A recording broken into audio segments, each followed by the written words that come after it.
Cops, you've been in the role for a few weeks now as head of football operations. The season's come to an end. We've done the first bit of business in recruiting a new player in Harrison Biggins. What was it about him that made yourself, Gary and the rest of the coaching staff so eager to bring him in as the first signing of the summer? Yeah, I think it was a no-brainer from our perspective.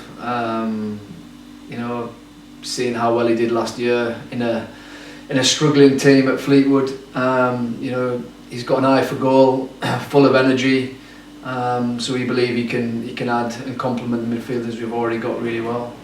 A lot's been spoken about getting the right characters in, people who know what it takes to play for this football club. He said in his own interview that he'd spoken to Brad Halliday and to Danny Andrew, and they've both given glowing references about what to expect from here, and that tells its own tale, doesn't it? That once players have been here, they sort of fall in love with the football club.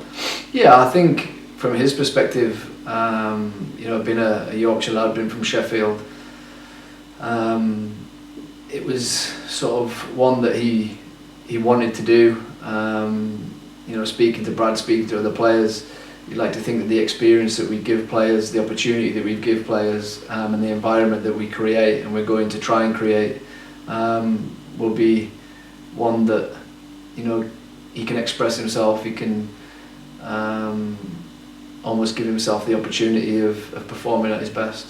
He's got more than 120 career games, a lot of them in League One as well. To get that calibre of player through the door, we're not even into June yet, at the point he signed, that's valuable, isn't it, to be able to get your business done nice and early? I think so. Again, I think the type of player he is, we haven't got. We've got sort of Tommy Roy who can get in the box, who can score goals.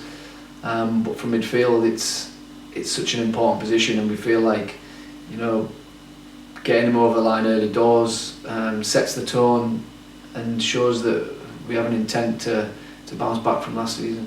Can that send the right messages out to other players you may be trying to recruit, as well as the players already here as well, that, like you said, you're not wasting any time in getting the squad into a position you feel it needs to be in? I think that's the biggest one. The players that we've already got here, I believe we've got a really strong squad, 19 contracted players.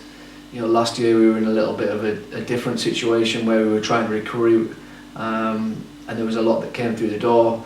This year I think it'll be specific ones that we want to bring in, and yeah, it's massive for players that are looking to come to this club, who want to come to this club.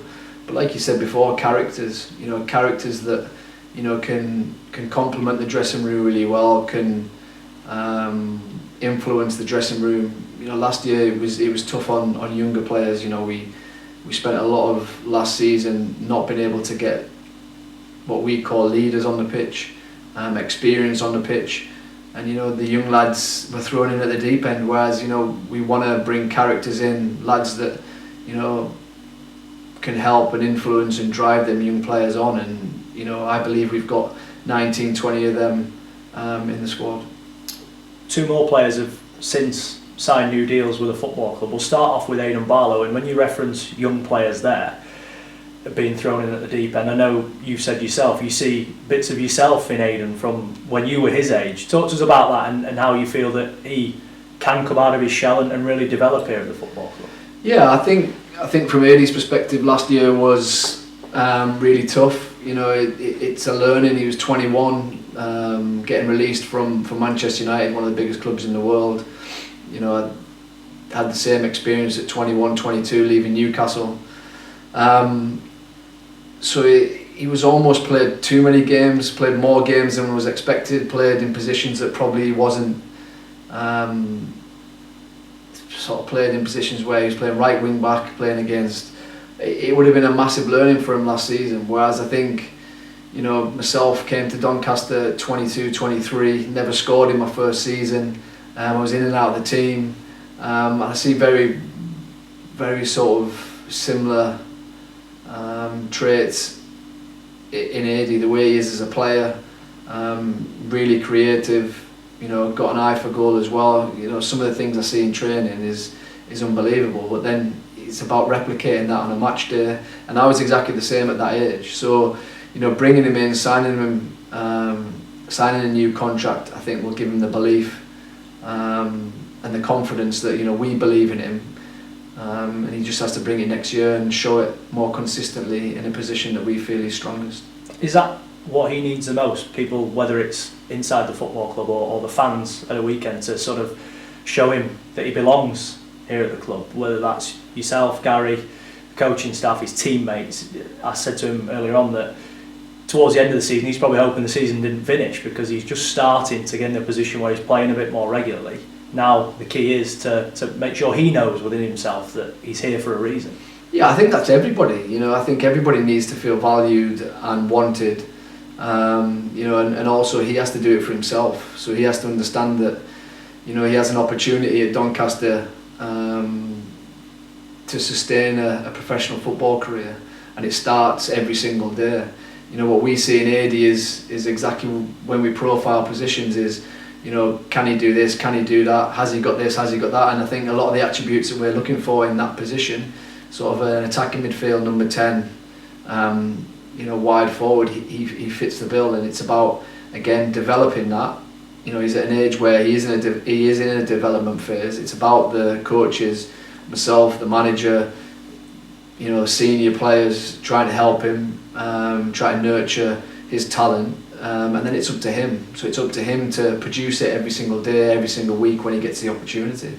He has got that intelligence, hasn't he, which I know is a big word that yourself and the managers used, about taking on instructions and knowing when a game plan's set, he knows where he needs to be. Like you said, he's been used at right wing back, on the right side of a front three, then on the left. And he has that ability, though, wherever he's played, to be able to take on board what people want from him. Yeah, football intelligence, so understanding roles and responsibilities, you know, in and out of possession, you know, things that probably people don't see. You know, again, it's potential that we see.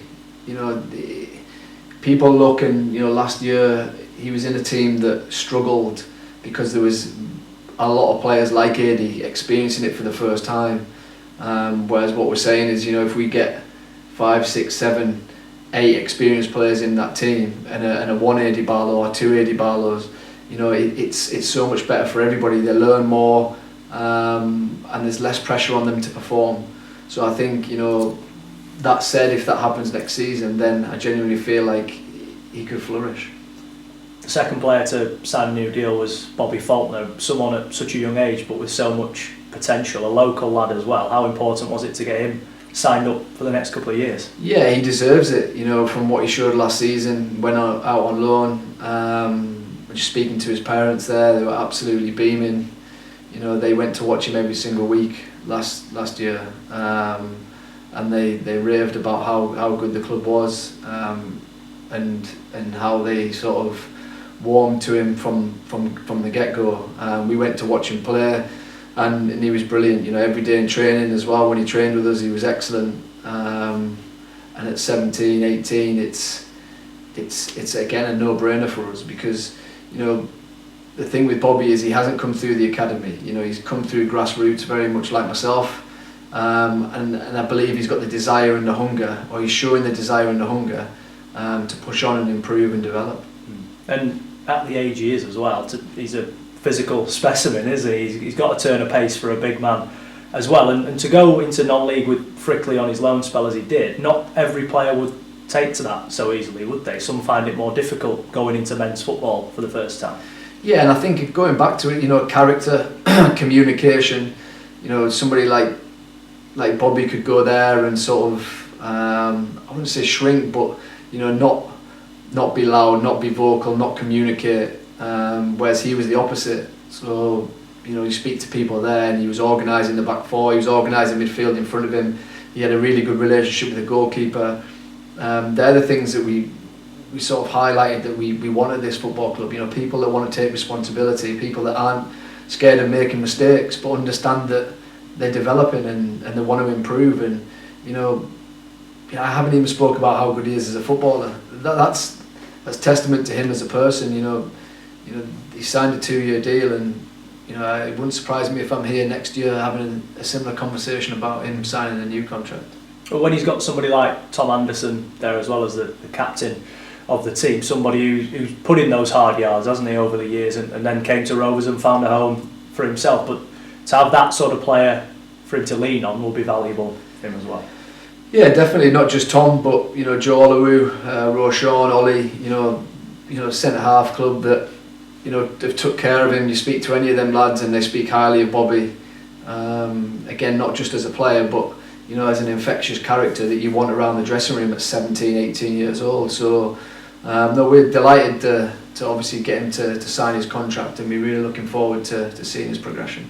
When you look around footballing stories at present as well, the hot topic is of course Nottingham Forest winning promotion to the Premier League, one of your former clubs. You look in their team and they've got Joe Worrell at centre half, Ryan Yates in midfield, both Forest through and through. They've come through the system there to now be first team regulars and key cogs in that team, really, and that's something that you have to have, isn't it? You have to have players in the team.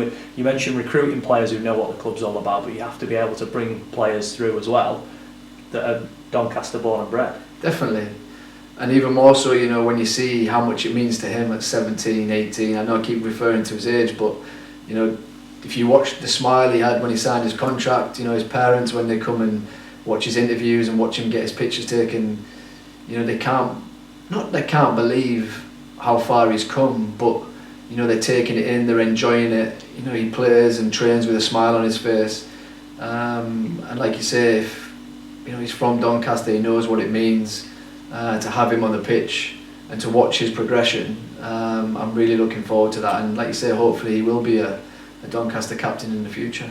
One player who has decided against remaining with Rovers is John Bostock. Talk to us about that and how that's sort of developed. Yeah, obviously John turned his contract down. I couldn't speak highly enough of him. I played with John as a player, and then I've been with him all last season. As a human being, as a person, he's unbelievable. Again, the way he's conducted himself throughout this process has been excellent, and he feels that he can play at a higher level, and doesn't really want to step into League Two, which again you can understand, and we wish him all the best from the club's perspective. He's been fantastic for us over the time he's been here, but yeah, just want to wish him the best.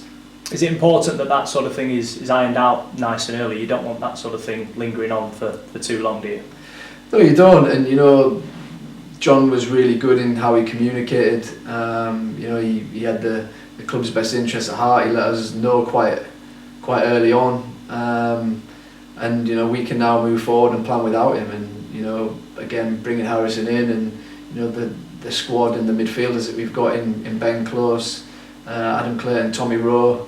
We've got a fantastic midfield there, and we believe that moving forward, it's probably one of the best in the division.